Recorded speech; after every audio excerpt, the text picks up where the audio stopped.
وسلم پیارا شہر مکہ المکرمہ ہے، آپ کی ولادت باسعادت وہاں ہوئی، اور آپ صلی اللہ علیہ وسلم جب ہجرت کی تو 10 سال تک آپ مدینہ طیبہ میں تشریف لائے۔ اللہ اللہ، جہاں جہاں سرکار نے قدم رکھا اس جگہ کو باغ لگ گئے، وہاں جگہ آباد ہو گئی، ہری بھری ہو گئی۔ حضرت ابراہیم خلیل اللہ نے دعا مانگی تھی، یا اللہ مہربانیاں فرما دے، اور وہ وقت بھی تھا ابراہیم خلیل اللہ نے خانہ کعبہ تعمیر کیا تھا۔ پہلا پارہ ہے ابراہیم خلیل اللہ رب ذوالجلال کی بارگاہ میں عرض کرتے ہیں ربنا وابعث فیہم رسولا، یا اللہ تیرا گھر خانہ کعبہ تو میں نے بنا دیا ہے، یا الہ العالمین خانہ کعبہ کو آباد کرنے کے لیے آخر الزمان نبی کو بھیج دے۔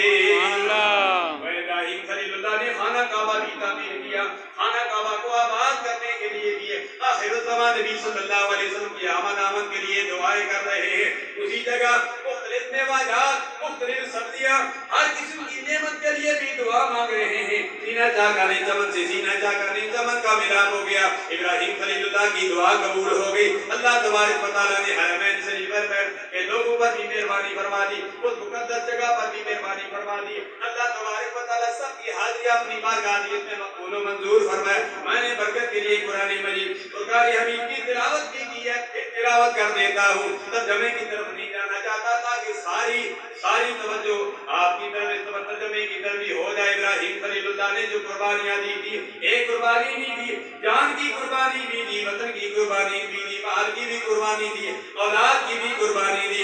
ان قربانیوں کا ذکر اللہ تبارک و تعالیٰ نے پہلے پارے میں بھی کر دیا، دوسرے میں بھی کر دیا، ساتویں پارے میں بھی کر دیا، 15 پارے میں بھی کر دیا، 17 پارے میں بھی کر دیا، 23 پارے میں بھی کر دیا۔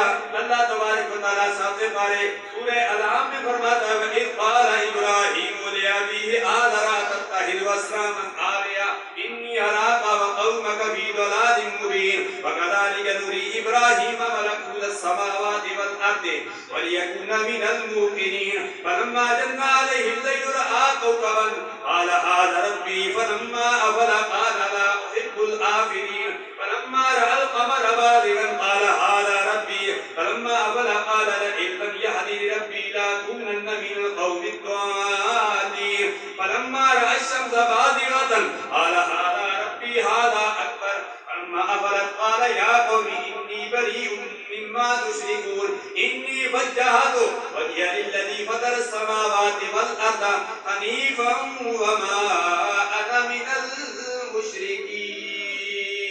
سبحان اللہ۔